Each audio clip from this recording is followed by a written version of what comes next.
الحمد لله نحمده ونستعينه ونستغفره ونؤمن به ونتوكل عليه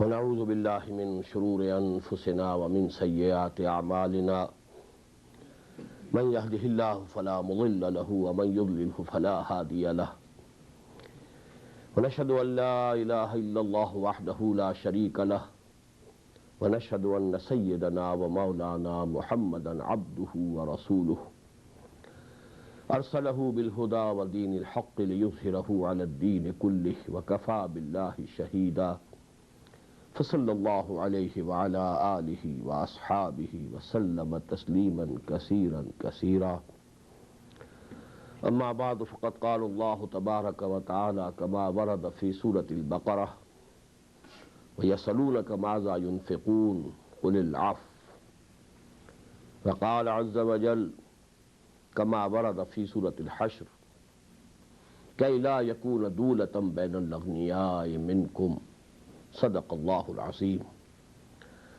رب اشرح لي صدري ويسر لي أمري واحلل عقدة من لساني يفقهوا قولي اللهم ربنا ألهمنا رشدنا وأعذنا من شرور أنفسنا اللهم أرنا الحق حقا وارزقنا اتباعه وأرنا الباطل باطلا وارزقنا اجتنابه اللهم وفقنا لما تحب وترضى آمين يا رب العالمين. Dear brothers and sisters and sons and daughters in Islam, Assalamu alaikum wa rahmatullahi wa barakatuh. Continuing our discussion about the politico-socio-economic structure of the society under caliphate. Now we come to the economic system. This is quite a tricky subject. And let me make a statement that the real beauty and the essential beauty of the economic system of Islam or the economic system under caliphate lies in the fact that there are two economic systems of Islam, not one. It might appear to be a very strange statement. As I have discussed in detail, there are three levels according to that famous hadith of Jibreel alayhi salatu wassalam, which is called Sunnah. That hadith occupies in the whole collection of ahadith of the Prophet ﷺ the same position which Surah Fatiha occupies in the Quran. Surah Al-Fatiha, Al-Quran, Hadith of Jibreel, Sunnah. And that hadith gives us, there are three levels. Islam, lowest. Go higher up, Iman. Go still higher up, Ihsan. وَمَا الْإِحْسَانُ أَخْبِرْنِي عَنِ الْإِحْسَانِ. The answer was, أَن تَعْبُدَ اللَّهَ كَأَنَّكَ تَرَاهُ فَإِن لَمْ تَكُنْ تَرَاهُ فَإِنَّهُ يَرَاكَ. When Iman reaches, the intensity and depth of Iman reaches that level, that as if the man is seeing Allah with his own eyes, or he is feeling that he is in the presence of Allah, Allah is seeing him, then this state is called Ihsan. So there are two levels of economic teachings of the Quran.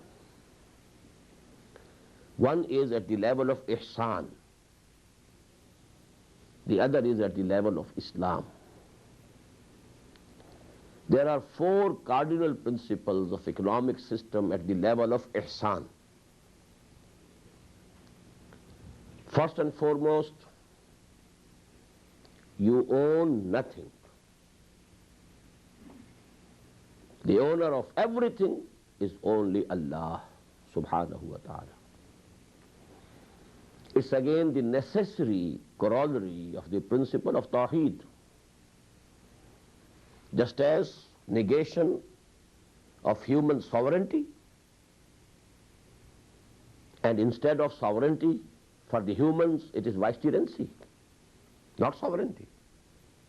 In the same manner, in the same way, negation of the principle of human ownership. In place of ownership, it is amana. You are custodians. Whatever you have, it's a sacred trust with you. You don't own anything. You can't own anything. You don't own even your hand. What's the meaning of ownership? I own it, I can use it as I like. No. This hand of yours, these feet of yours, these eyes of yours, these ears of yours, this tongue of yours, all things have been given to you by Allah subhanahu wa ta'ala. He is the owner. You are the custodian. It's a very beautiful couplet from Shaykh Sadi rahmatullahi alayh. ई अमानत चंद रोजा निज़द मास्त दर हकीकत मालिके हर शय खुदास्त. In reality, owner of everything is Allah subhanahu wa ta'ala. Whatever we have, including our body, and everything that apparently belongs to us, is actually owned by Allah subhanahu wa ta'ala. We are only custodians. The cardinal principle number 2, whatever you get in this world, although you have worked for it, the tiller of the land, he has tilled the land, he has sown the seeds, he has watered the fields, he has cut the crop, but still, whatever you get is fadl, not kasb. It is fadl from Allah. What is the difference between kasb and fadl? Kasb means earning. Fadl, something that is given to you without any right. The basic difference between ajr and ujrah. Ujrah, wages. You earn the wages by hard working. But for example, some laborer has been employed somewhere. He has to work for 8 hours. And for example, $50 is the wage fixed. After, 8 hours work, he gets $50. But if the employer gives him another $10, it is fazl. Fazila, fazl. It's very simple. You might have worked in the factory or in the shop or in anywhere else or in the field, but whatever you get, don't think you have earned it. It is fazl of Allah subhanahu wa ta'ala. That ayah, famous ayah of Surah Al-Jumu'ah might have come to the minds of some of you at least. فَإِذَا قُضِيَتِ الصَّلَاةُ فَانْتَشِرُوا فِي الْأَرْضِ وَابْتَغُوا مِنْ فَضْلِ اللَّهِ. It's only in one place in the Quran that the word kasb has been used. Otherwise, our kasb, earning is the good or the bad deeds that we are earning. Laha ma kasabat wa alayha maktasabat. Kasb is for the good or evil that you are earning. But whatever you are getting in this world, that is fadl, not kasb. Cardinal principle number 3. Out of this fadl, your rightful share is only that fulfills your needs. Not more than that. Your basic needs. That is the only rightful share you can use. And the corollary, that is the 4th principle, whatever is surplus, it is actually the share of the others that Allah subhanahu wa ta'ala put in your share to test you. Whether you keep it in your custody, you take the pride of owning it, or you give away to the real owners. فِي أَمْوَالِهِمْ حَقٌّ لِلسَّائِلِ وَالْمَحْرُومِ. Whatever is surplus is the haqq of the persons who are mahroom, the deprived ones. And Allah subhanahu wa ta'ala has included it in your fadl for you, to test you. That is why when the question was asked from the Prophet, how much should we spend? Anfiqu, anfiqu, anfiqu, anfiqu. Repeated 100 times. Spend for the cause of Allah, spend for the pleasure of Allah. How much are we expected to spend? What was the answer? يَسَأَلُونَكَ مَاذَا يُنْفِقُونَ قُلِ الْعَفْوَ. Whatever is surplus, give it away. It doesn't belong to you. Actually, it belongs to the deprived people. Now you summarize. What's the result? At the spiritual level, at the level of ihsan, the economic teachings of Islam or Quran give us the highest form of spiritual and voluntary socialism. It's spiritual, not mandatory, not legal. You're not bound to do it. It's voluntary. It's the highest form of spiritual socialism. And mind you, the Prophet ﷺ led his life at this level. Did he retain anything? The things will be very clear if I ask you a question. Did Muhammad ﷺ ever paid zakah? Did he? Why don't you answer? No. He didn't retain anything with him. The zakah is to be paid only when you retain something with you, and it is above the level of nisab. Then you are required to pay zakah. One of the pillars of Islam. This will make the issue very clear. And many of the Sahaba, whom we call fuqara wa Sahaba, Abu Zar, for example, at the top of them, they retained nothing. They owned nothing. They lived at this level. An incident happened during the life of Muhammad sallallahu alaihi wasallam. Once after the Salah of Fajr, the Prophet, hastily went to his house, to his hujra, going over the sufuf, the lines. The Muslims were astonished. What has happened? Maybe he has some, trouble. When he returned, he was asked, what's the matter? He said, last night, a small piece of gold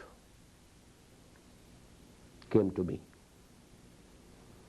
and I forgot to distribute it. Now, during the Fajr prayers, I realized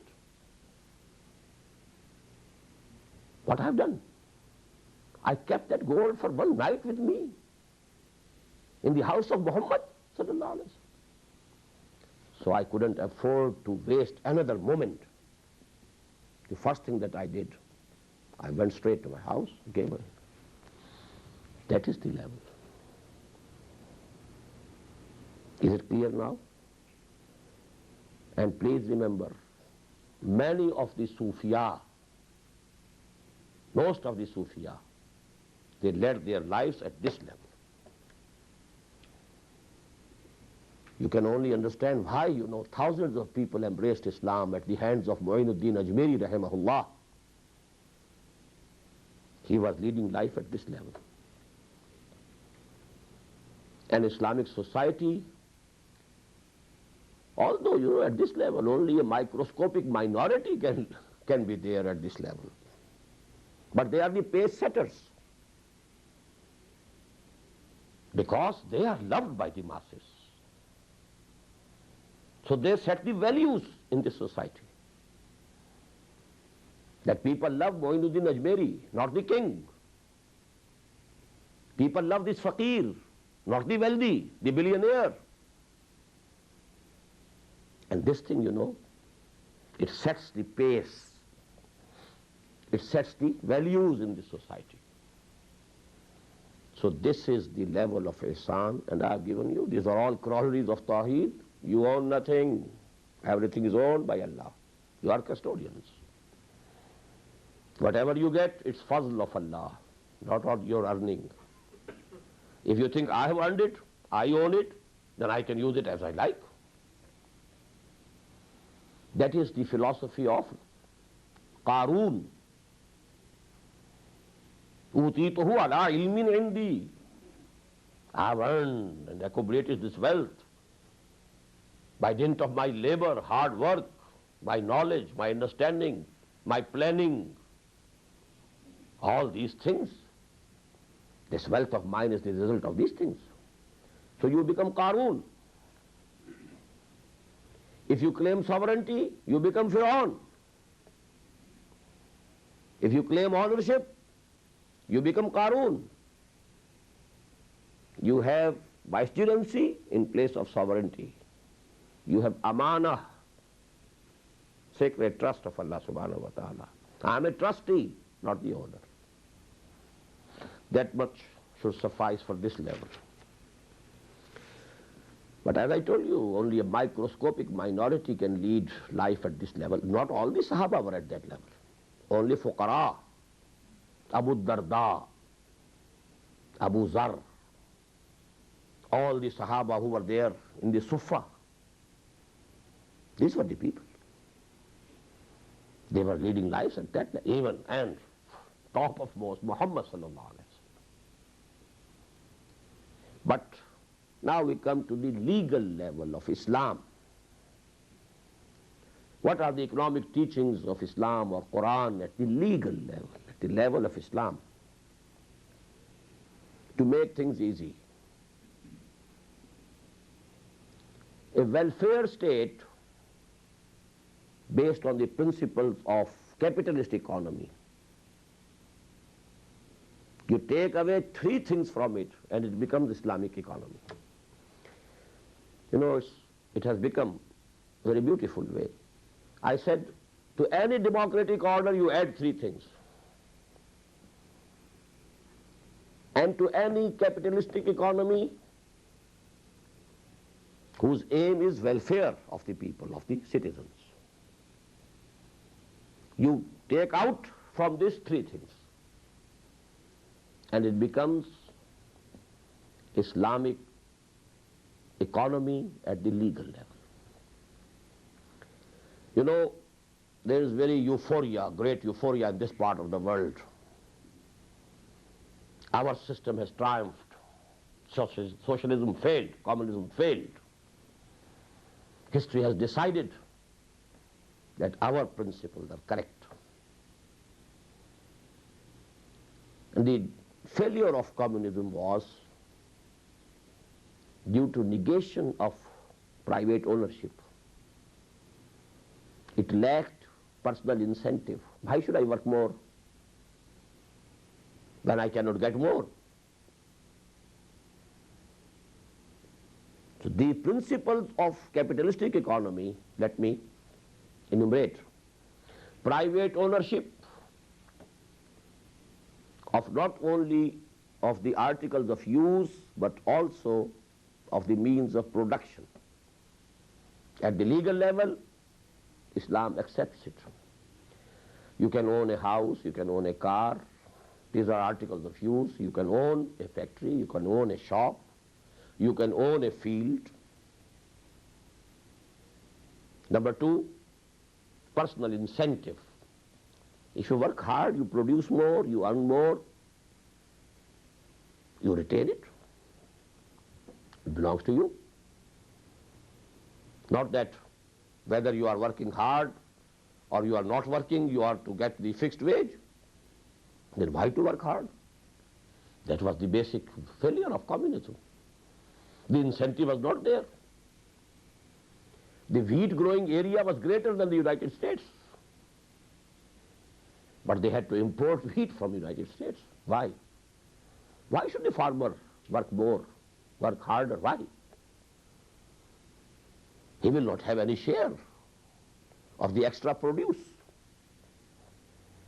So personal incentive retained in Islamic system. Open competition. Come, work harder, put in extra working hours, work at night also. You can get more. You can go ahead. Finally, market economy, demand and supply. Let the demand and supply determine the prices. No artificial controls. And the principle of hire and fire. If you want to employ a person, if he works to your satisfaction, then you retain him. If he is not working to your satisfaction, you can fire him. Simple. All these cardinal principles of capitalistic economy are retained in the Islamic economic system at the legal level.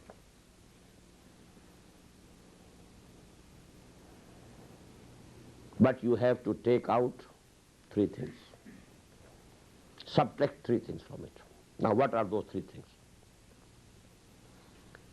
First of all, the worst thing, the biggest haram in Islam, that is riba. And riba includes usury and commercial interest. Gone are the days when there were scholars, Muslim scholars, distinguishing between usury and commercial interest, and saying that only usury is riba and commercial interest or bank interest is not riba. Gone are the days. Now there is consensus. Both are equally haram, there is no doubt about it. And here, please let me mention again, it's a very big achievement in Pakistan. The Federal Shariat Court decided finally, after hearing to all the big intellectuals who had the opinion that bank interest or commercial interest is not riba, they gave them all the hearing. But finally, the court gave the verdict, no. It's a very big document. And after the objective resolution at the political level, this is the biggest landmark in Pakistan's history at the economic level. Although the objective resolution is also defunct, but it is there. Theoretically, it is there. It states clearly that sovereignty belongs to Allah, not to us. We don't claim sovereignty. And the Federal Shariat Court has given the judgment that riba includes usury as well as bank interest or commercial interest. And this is the, nothing in Islam is more haram than this. Because Quran says, if you don't give it up, فَاذَنُوا بِحَرْبٍ مِّنَ اللَّهِ وَرَسُولِهِ. Then there is an ultimatum from Allah and His Messenger against you. Be prepared to go to war against Allah and His Messenger.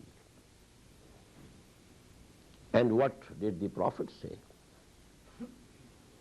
I usually hesitate to quote this hadith, but I have to quote the hadith, so that you have an understanding of the ratio and proportion. This is from Sunan Ibn Majah, rahimahullah. The Prophet has been reported to have said, Ar-riba sab'una huban. The sin of riba has 70 parts. There are big parts, there are small parts. Asaruha, and the smallest among those 70 parts, it is equal to what? It is equal to committing adultery with one's own mother, أو كما قال صلى الله عليه وسلم. Now you make the calculations for yourself. We think that adultery and zina, very bad, very bad. We don't even want to take this word, to pronounce this word. But the Prophet says, not only zina, zina with the mother. And that's not all. It's one of the smallest of the 70 parts of the sin of riba. That is why Hazrat Umar radiyallahu ta'ala anhu said, Dawur riba wa riba. Riba is from rab. Oh, Muslims, give up riba as well as riba, where there is any doubt about it that this might include riba. Give it up. It's such a bad thing. Refrain from it. Dawur riba wa riba. Now what's the basis of this? Why is it so bad? It is the basis of accumulation of wealth. Dividing the society between haves and have-nots. Money begets money, money earning money, only money, no work, no risk. I have deposited 1 million, that's all. Now I can sit back in my chair. The earning is going on, coming to me, without any labor. And I don't take any chance. I must get the interest at the fixed rate. Whosoever is borrowing from the bank and doing business, he is risking. Every business.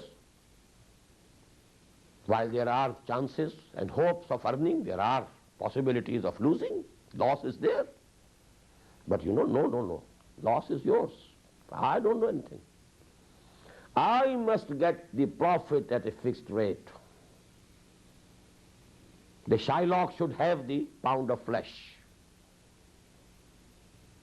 This is the instrument of the accumulation of wealth. And this has been the instrument of the Jews. Through this instrument, they are controlling the economy of the world.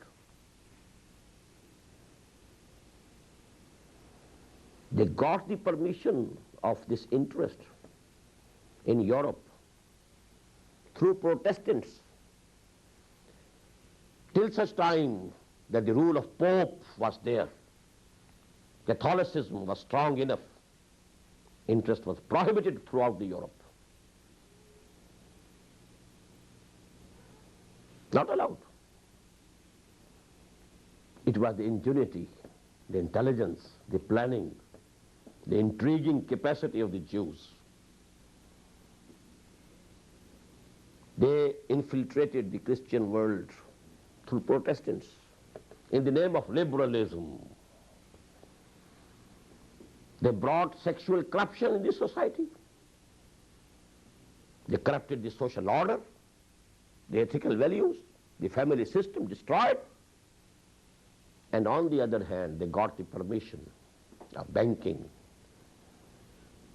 Before that, it was haram, prohibited. And even in the law of Moses, it is haram.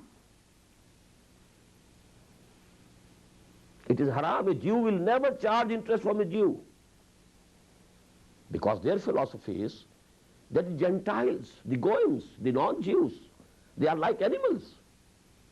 We can loot them, we can plunder them, we can eat them, we can drink their blood. Because they are not human beings. This is their philosophy. Gentiles, Goyim.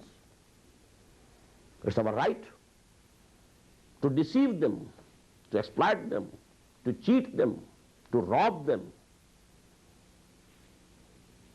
This is their philosophy. If you don't know it, I wonder. It's open. Quran says, quoted them, لَيْسَ عَلَيْنَا فِي الْأُمِّيِّينَ سَبِيلٌ. We will not be brought to the book about these Ummiyin. We can do anything we like to them. And this is their, creed. Otherwise, interest is haram in the law of Moses.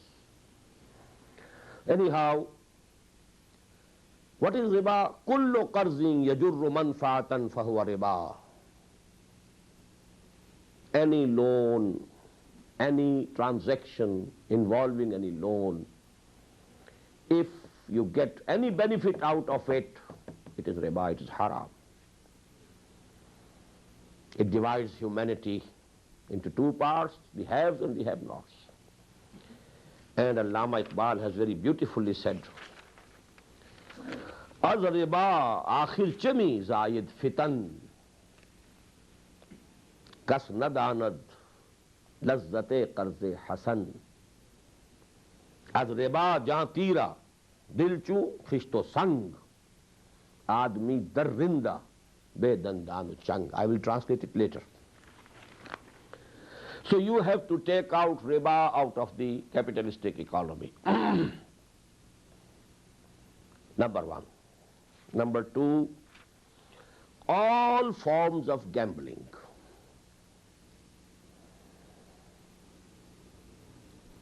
What is gambling? Try to earn merely by chance. You know, in any economic proposition, three things are involved. Basically two: capital and labor. Management is also a sophisticated form of labor. Then you have the skilled labor, the unskilled labor. But you can divide basically capital and labor. And the third element is always there, chance. But accepting capital as capital to be an earning agent is riba, without labor, without risk. And try to earn something solely on the basis of chance is gambling. Both have been made haram. And you see how beautifully Quran has bracketed this gambling with liquor, khamr. What is common? Liquor, you know, it's drunk, some arty thing to be drunk. And gambling is something act. What's the common thing? Yasaluna kanil khamri wal maisir. How have they been bracketed? إنما يريد الشيطان أن يوقع بينكم العداوة والبغضاء في الخمر والميسر. Again in Surah Al-Ma'idah. They have been bracketed. Why? What's the common factor? Shirking and shunning the hard facts and bitter facts of life. Shunning and shirking hard work. You drink, be drunk. मैं कदे की राह से होकर गुजर गया वरना सफर हयात का बेहद तवील था. I can't translate it.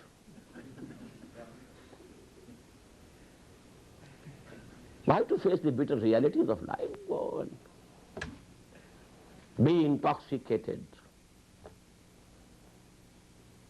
Shunning, shirking work. Running away from the bitter realities of life. The same is the case with maisir. Why to work? Just try a chance. Dao lagao. And these two things have been bracketed in the Quran at two places. يَسَلُونَكَ عَنِ الْخَمْرِ وَالْمَيْسِرِ قُلْ فِيهِمَا إِسْمٌ كَبِيرٌ وَمَنَافِعُ لِلنَّاسِ وَإِسْمُهُمَا أَكْبَرُ مِنْ نَفْعِهِمَا. How realistic. These things have some beneficial aspects also. Liquor has some beneficial effect also. Activates you. But you know the ism, the part of sin in it is much greater than the part of benefit. Usmuhuma an akbaru min nafihima. So just give up. Now, there are many forms of trading which involve gambling. Mostly the forward trading is all gambling, on chance, mostly. And you know, even in our Muslim societies, most of the forms of transactions in business are haram.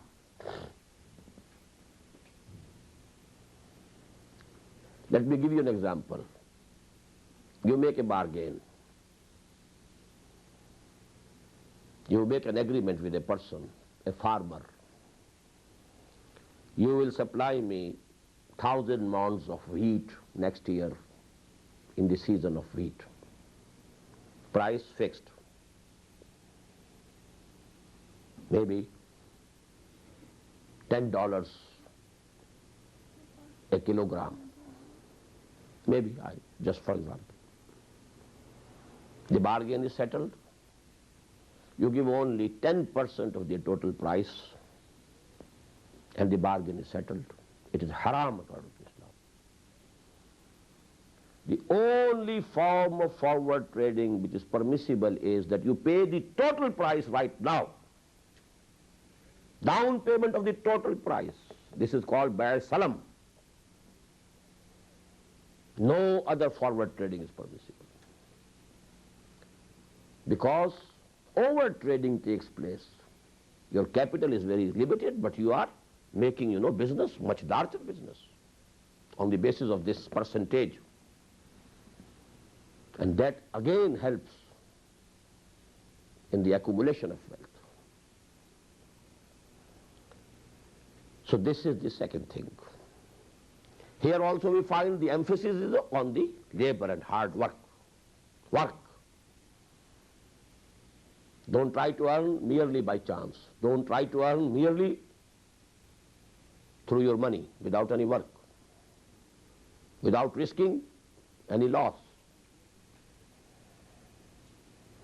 Number 3, take out feudalism and absentee landlordism. This is a somewhat tricky issue.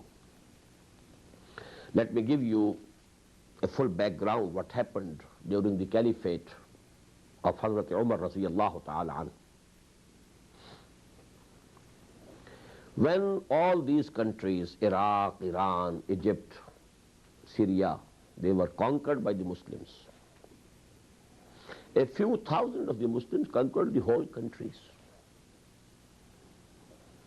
Now the Muslim soldiers, they made a claim that all these lands in these countries are mal-e ghanima, booty.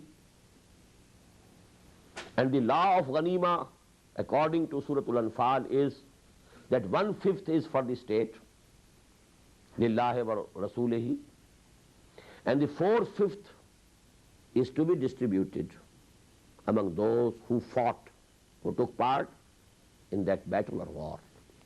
So divide the lands amongst us. Had Umar radiyallahu ta'ala anhu acceded to their demand, the worst form of feudalism would have started there and then.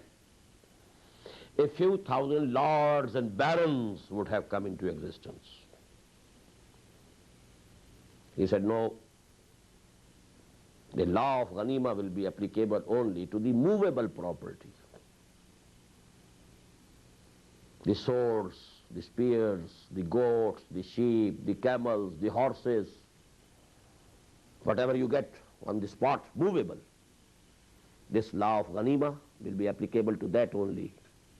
The immovable property will go straight to the Baitul Mal. It will be owned by the state. All these lands will be state lands. And the cultivators, they will pay kharaj to the Baitul Mal of the Khilafah. There was much controversy over this issue. It was a new issue, ijtihad. And there can be difference of opinion in ijtihad. It's just normal. Then a special committee was set up, comprising of 5 Sahaba from Aus, the tribe of Aus of Medina, and 5 from the tribe of Khazraj of Medina. None from Muhajirin, because Muhajirin were not agriculturists. They were traders only. Ansar of Medina, of Yasrib, were the agriculturists. So committee was formed of the experts. Then they decided in favor of the ijtihad of Hazrat Umar radiallahu ta'ala. These lands will remain the collective property of the ummah. Not a single inch will be owned by any individual, Muslim or non-Muslim. And kharaj, the cultivator, whether he is a Muslim or a non-Muslim, he will pay 50% of the produce straight to the Baitul Mal. On that basis, you know, the lands according to the Islamic fiqh are divisible into two categories, ushri and kharaji.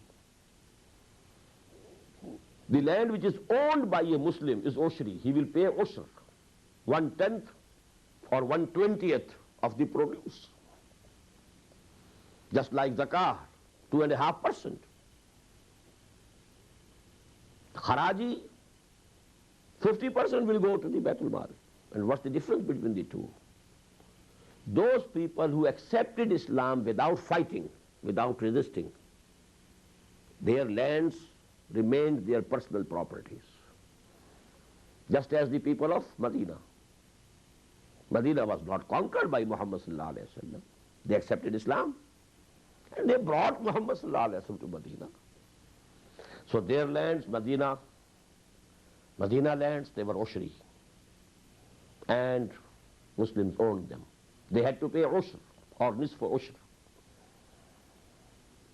But all the lands which have ever been conquered by force, after war, after fighting, all the lands are not owned by any single person. They belong to the ummah for the collective benefit of the whole of the ummah. That was the basic ijtihad of Hazrat Umar. And the ijtihad during the period of Khilafah Rashida, it is called ijma', consensus. Because the whole ummah was one. There were no schools of fiqh. The whole Muslim land was under one rule, under one control. So ijma', which is binding according to the fuqaha, it is binding. After the book of Allah, after the sunnah of the Prophet, the ijma' of the Khilafat Rashida, that is also binding. Now this is the background, you know.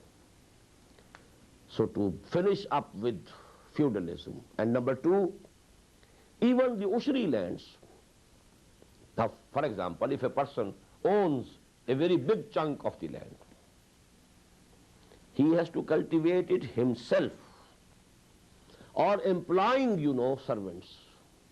There is a division of opinion among the jurists whether he can have the sharecropping or crop sharing, what you call it. Land belongs to a person, the other one is tilling it, and the crop is divided between the two. According to Imam Abu Hanifa, haram. Imam Malik, haram.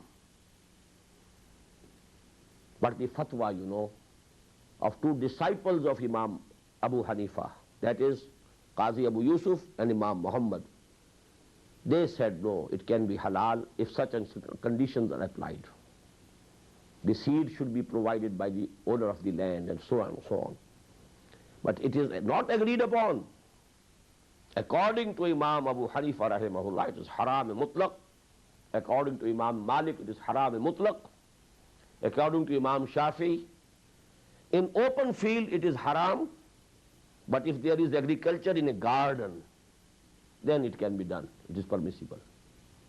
Imam Ahmed ibn Hanbal says it is permissible, as Imam Abu Yusuf, Imam Muhammad say. But it is not agreed upon. Let me here quote, you know, two couplets from Allama Iqbal. Khuda amillate ra sarwari dad ke taqdeerash badaste khesh bin washt ba qaume sarokare na darad ke dahqanash baraye digra kasht. Allah subhanahu wa ta'ala gives honor and glory to those people who write their own destiny by their own hands, work with their own hands. And with such a nation, the farmer of that nation, if he is cultivating for the landlord, the labor is his, and the lion's share going to the landlord, sitting in air-conditioned bungalows, passing their summers in Europe, because they are the landowners, they are the feudals. Allah subhanahu wa ta'ala has nothing to do with them. खुदा आम मिल्लत रा सरवरी दाद के तकदीरश बदस्ते खेश बिन वश्त बान कौमे सरोकारे नदारद के दहकानश बराए दीगरा कश. The farmer is tilling the land for others. They are having luxuries, while the actual blood and sweat of the tiller of the land, of the farmer, that has produced this crop. So take these three things out and now retain all the principles of capitalistic economy. It will be Islamic economic system at the legal level. But you have to add one thing, and that one thing has been added to the capitalistic system also. The social insurance, the collective insurance, the welfare allowance, the unemployment allowance. The capitalism has to rectify itself. They call it internal management of capitalism. Because if you don't feed the hungry, they will kill you. So give them something to sustain. So even the capitalistic systems have to do it. And give the devil their due, devils their due.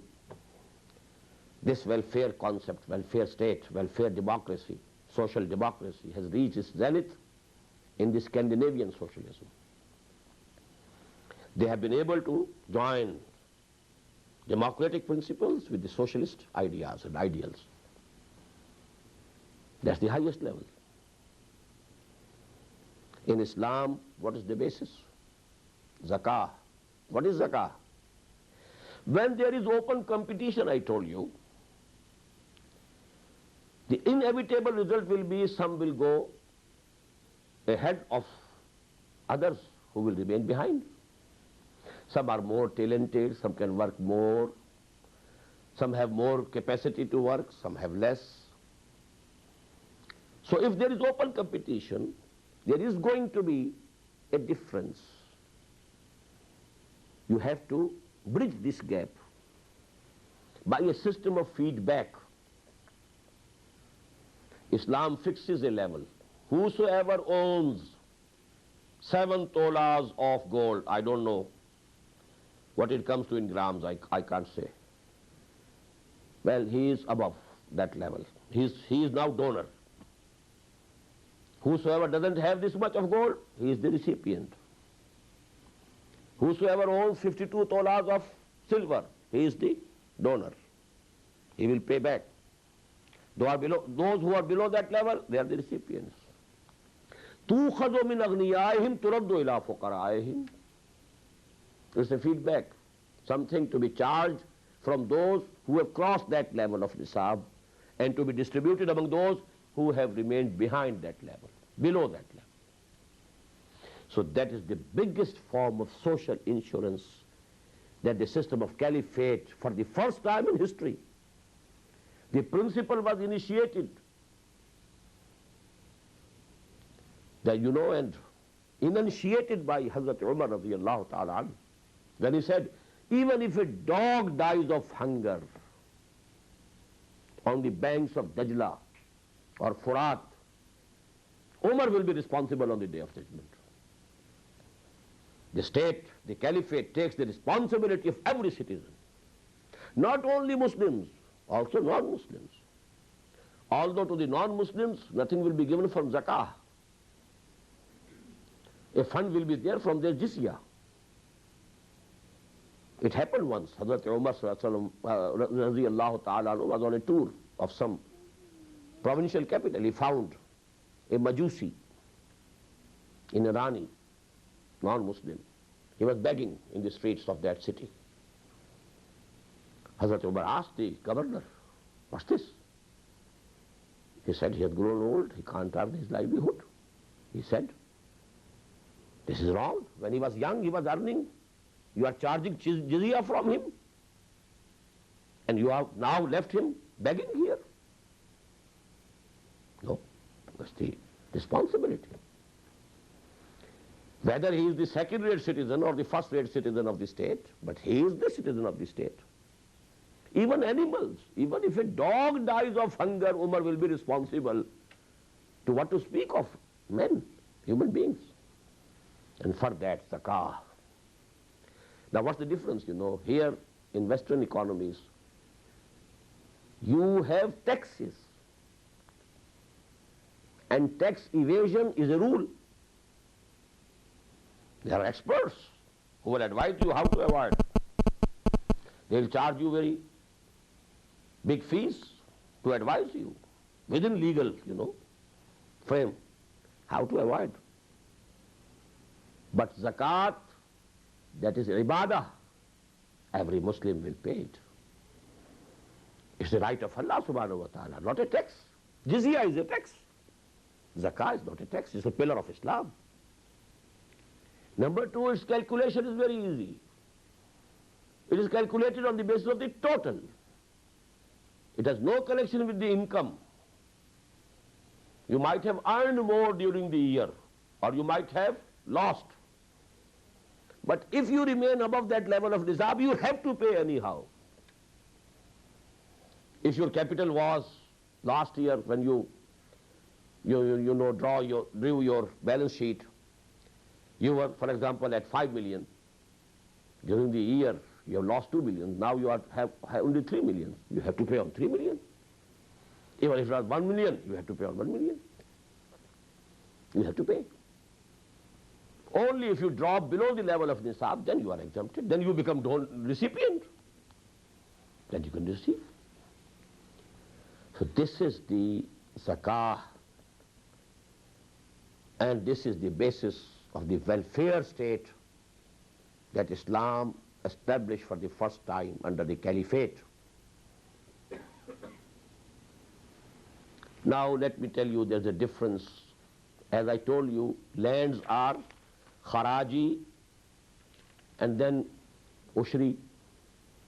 In the same way, regarding zakah, the wealth is divisible into two types.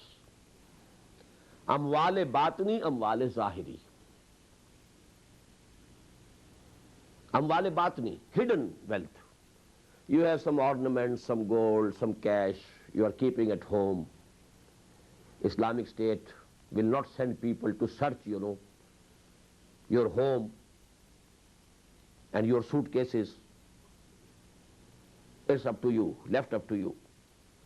You pay the zakah, it's the due from Allah subhanahu wa ta'ala. You can pay it to the state, to the system of caliphate, or you can pay it distributed yourself. Amwal zahiri, the apparent wealth which is there before you. The trade goods, the merchandise, the factory. Among the factory, factories and mills, land will be exempted, building will be exempted, machinery will be exempted, tools will be exempted. But the capital which is running, the raw material, calculate the value of the raw material and calculate the value of the finished product. Pay 2.5% on the total. Such a big and huge amount will be collected that you can guarantee welfare, social welfare of each and every individual. Basic necessities, food, shelter, dress, basic necessities. They can be guaranteed, and they will be guaranteed in the system of caliphate on the basis of this zakah. I intended to complete both,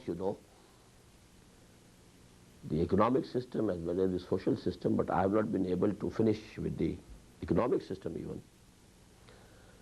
Now in the end, let me make a remark. I don't claim expertise in economic or financial or fiscal or monetary matters. I have never been a student of economics. I am not an expert in finance and monetary matters.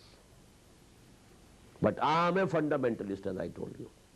I know the fundamentals of Islam, and you have to stick to them.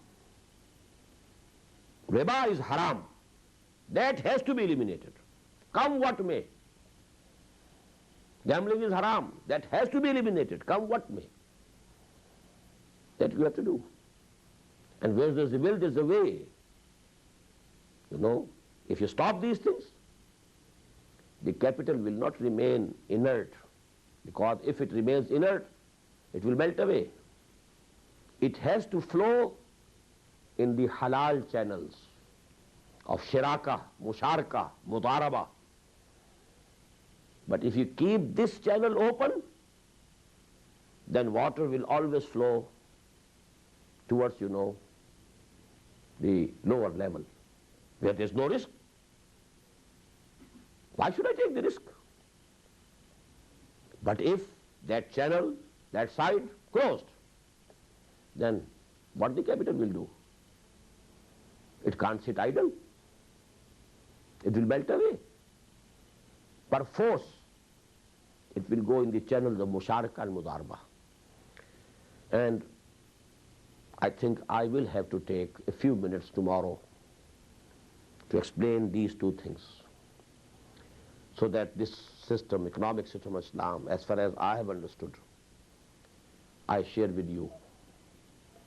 Then we shall proceed to the social system. What are our social values? What's the concept of social evils that are to be eradicated in the system of caliphate?